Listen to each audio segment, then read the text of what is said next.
I haven't mentioned this until now, but my first book story was written based on my own experiences. The audience murmured in shock at this sudden confession. What?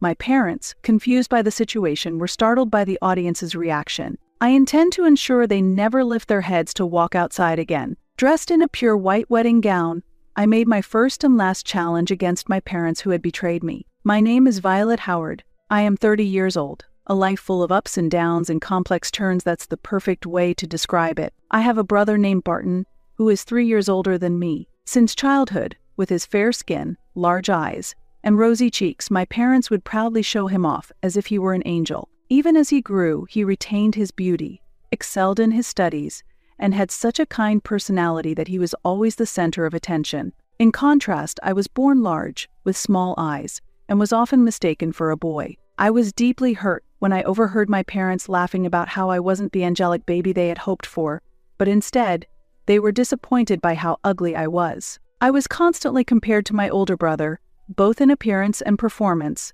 only having my faults and failures pointed out, never receiving any praise. Over time, I was tasked with most of the household chores, and my clumsiness would only anger my mother, who did nothing but scold me. My father, often away on business trips, showed little interest in me even when he was home, simply following my mother's orders without ever standing up for me. Although he didn't express anger like my mother, he never initiated conversation and treated me as if I didn't exist. When the family went out, they would leave me behind, saying things like, "Your test scores haven't been good, so stay home and study, or there's laundry piling up, so stay and do it." My brother, tall and slender with a refined face, was clearly different from me, as I was chubby and short. Covering my face with long bangs and walking with a stoop, I felt like an embarrassment for my parents to be seen with in public. Barton was the only one who was kind to me, realizing early on that our parents' treatment towards me was wrong, and he protected me, but that did not improve how I was treated within the family. When Barton was preparing for the entrance exam of a prestigious private middle school, my mother ordered me to vacate my room as my presence was a disturbance to his studies. "How will you take responsibility if Barton fails his exams? He is studying to become a doctor, and you must support his dream," my mother said, instructing my father to move my belongings to a storage space under the stairs. My parents occupied the living room, and I had no choice but to stay in that cramped space. I endured, thinking I could return to my room once Barton finished his middle school exams. However, even after Barton passed, I was not allowed back in my room on the pretext that I would disturb his daily studies, and I ended up living permanently in the storeroom. By the time I was in my final year of middle school, my family was planning a move. They planned to relocate near the university Barton hoped to attend, though he hadn't yet been accepted. "Will I have my own room after we move?" I couldn't help but ask my mother one day. To my surprise, she responded cheerfully with an unexpected answer. "It will be tough to commute to middle school from the new house, right? So you should live with your grandmother. Everything is already arranged."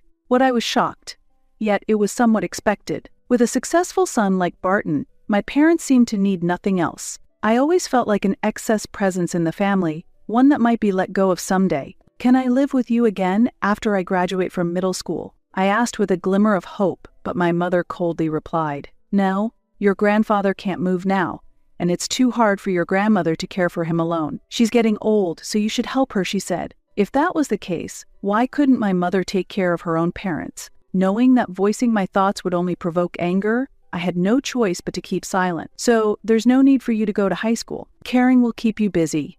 And with your abilities, it will be hard for you to find a good job, even if you graduate." My mother actually said this to me.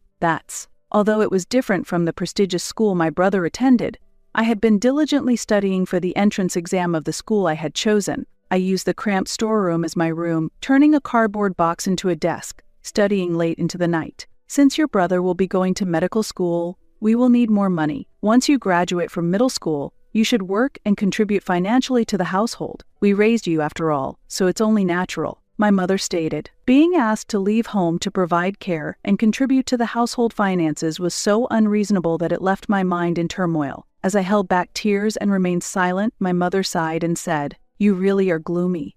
I dislike that damp disposition of yours. Why can't you be more like your brother?" Not speaking also seemed to anger my mother. I was constantly compared to my brother and felt a disappointment to her. I felt, as I always had, that there was no place for me in this house. I realized that going to my grandmother's house was the only option left for me. On the day before the family was to move, I decided to go to my grandmother's house. There was a conflict within the family when my brother tried to stop me, but I left the house as if fleeing from the situation. Carrying a few belongings, I took several trains to reach my grandparents' home. As a child, I used to visit frequently with my brother, but since middle school, my grandfather had become bedridden, and my mother had forbidden me from visiting. My grandfather was a bit stern but a quiet man, and I felt at peace in his calm presence. My grandmother was extremely kind, unbothered by small matters, and had a warm heart that accepted everything. Both of them showed equal affection towards us grandchildren, and their home had always felt like a safe haven for me. Upon my arrival, my grandmother was already waiting for me at the entrance.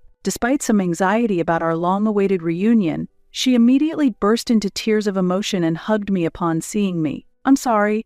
I've told her many times, but your mother has always been stubborn and won't listen. It's unforgivable for a parent to drive out their own child," my grandmother explained. Her words conveyed her numerous attempts to reason with my mother about this issue. But expecting more from parents who showed no interest in me was pointless. They were willing to sacrifice me for my brother's tuition and to support the household financially. Being with people who could show love was surely a way to a happier life. I decided to cut ties with my parents and stay at my grandmother's house until I graduated from high school. I was also prepared to care for my grandfather, but he passed away shortly after I moved in following a rapid decline in his health. Initially overwhelmed with grief, my grandmother said, "Having you here has saved me," and gradually began to smile again. Together we cooked, shopped, and shared laughs over daily occurrences, finally experiencing the warm, family-like moments I had longed for. As life settled and I found some peace of mind, I began to take care of my appearance, exploring makeup and hairstyles. My once chubby physique slimmed down as I grew,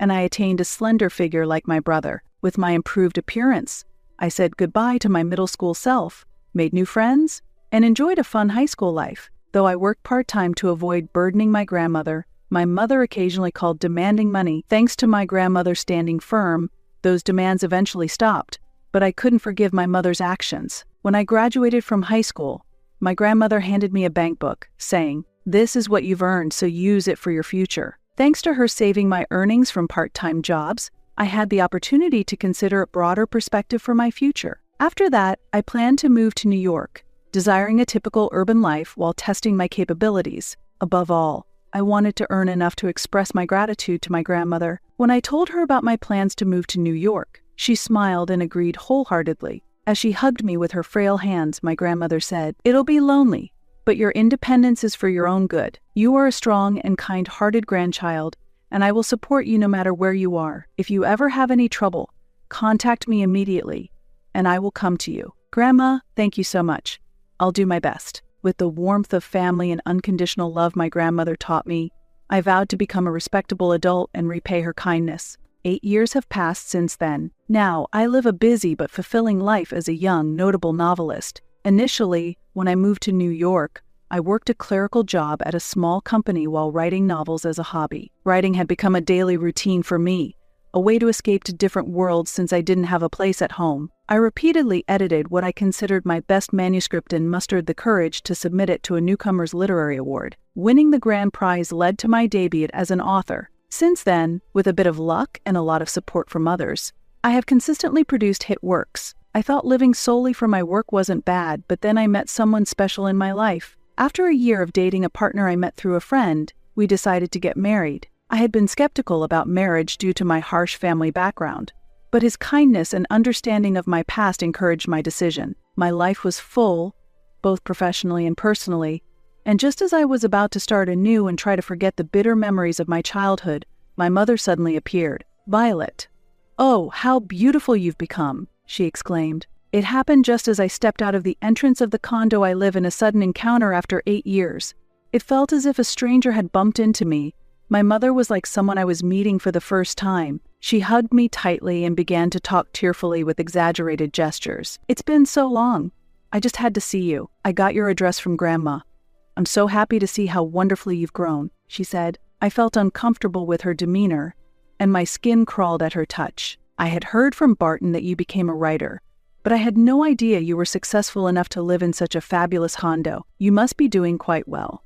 How much are you earning?" Her sudden reappearance and probing questions only highlighted her unchanged nature, raising the old discomfort and suspicions about her intentions. Seeing my mother immediately start a conversation about money during our long overdue reunion reminded me that she hasn't changed a bit. The reason I used a pen name was because I didn't want to share the same last name as my parents. And you're getting married, right? I heard it's to a doctor. Really impressive. I'd love to hear more about him, my mother said. It was the first time I heard praise from her, but it was only about my fiance's profession. Barton already has his own family and says he can't spare more money for us. After all the money we spent to help him become a doctor, he only thinks about his own family. Such an ungrateful person. But you don't have children yet, and you must have some financial leeway, right? Ever since Barton stopped helping, we've been struggling. It's only natural to have one's own family. It's unreasonable for my brother to ignore his own life and continue supporting our parents. I knew from my grandmother that my grandparents had actually provided substantial help for my brother's education. Seeing my self-centered mother brought back bitter childhood memories. And then I thought, now that I'm an adult, I feel the perfect timing for revenge on these toxic parents has arrived. I intend to inflict a thorough social punishment on them, ensuring they never dare show up before me again. Well, but I can't decide on financial matters alone. I'll have to discuss it with my husband, I said. Oh, thank you. You really are my sweet child, my mother exclaimed happily. Seeing her trying to ingratiate herself, I forced a smile while suppressing my disgust, and continued the conversation. Actually, my wedding is next week. My grandmother was supposed to attend in place of my parents, but I really want you to come too. I'll introduce you to my new family. Oh, is that so? You shouldn't call your grandmother for our role. We should properly play our role as parents, my mother said. It was hard to endure my mother's words belittling my beloved grandmother, but it was the time for me to be patient. The following week, this person would no longer be able to act superior, nor would she be able to walk outside with her head held high. My grandmother was surprised when I told her that my mother had visited and what she had talked about. She was upset because she had not given my mother the address. Indeed, it had been so long since we'd been in contact, so her sudden visit was suspicious. She must have sneaked a look at your contact information, she deduced angrily. As we discussed the special plans for the wedding, my grandmother eagerly agreed and was happy to support my proposals. On the day of the ceremony, both my father and mother appeared at the venue. Meeting my father again after such a long time didn't evoke any special feelings. I merely noted that they had aged. They seemed uninterested in me and had come merely following my mother's lead, unchanged and predictable as ever. I had previously introduced them to my husband and in-laws. Since my husband and in-laws only knew that I had been out of touch with my parents, they were surprised by their appearance but welcomed them. At the venue, we hastily set up a specific table for my parents. Instead of the usual round tables, a rectangular table usually used at the reception was placed at the very front center. It was decorated with a white tablecloth but was clearly makeshift, equipped with ordinary folding chairs. This seating arrangement was something I had specifically requested to be made, and it attracted a lot of attention. Unfortunately, I was still getting ready at the time and didn't see their initial reactions, but my grandmother filled me in later. Ah, my mother exclaimed in surprise. What's the meaning of this?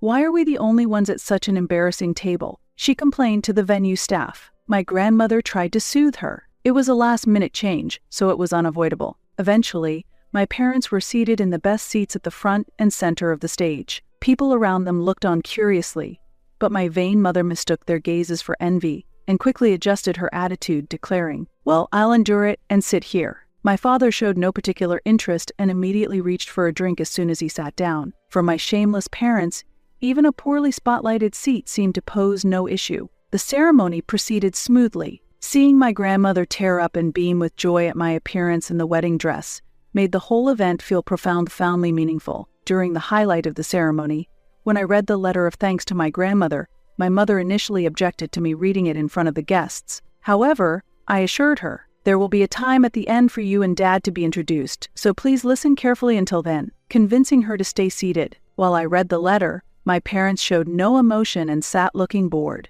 There seemed to be no sense of reflection on their part about the hardships their child endured because of them. But that was fine. If they were indifferent, I would not hold back. I was no longer the little child who could do nothing but cry. As a final point, let me introduce my parents, I said, raising my eyes from the letter to ensure they were looking, then nodded for them to come forward. As my parents eagerly stood and walked towards me, I continued speaking. What I have not disclosed until now is that my debut novel was inspired by real-life experiences. At that moment, the venue erupted into murmurs. What my parents seemed confused by the reaction of the crowd. The debut novel. which won a Newcomer's Award and became a bestseller, had made me a well-known young author. However, my disinterested parents seemed to not even understand the contents of that book. As those who have read my book might know, the protagonist is mistreated by their parents from a young age and ultimately abandoned. I, too, was constantly told I was inferior compared to my brother and grew up being negated in everything. Whenever the family went out, I was always left behind to take care of the house, I explained.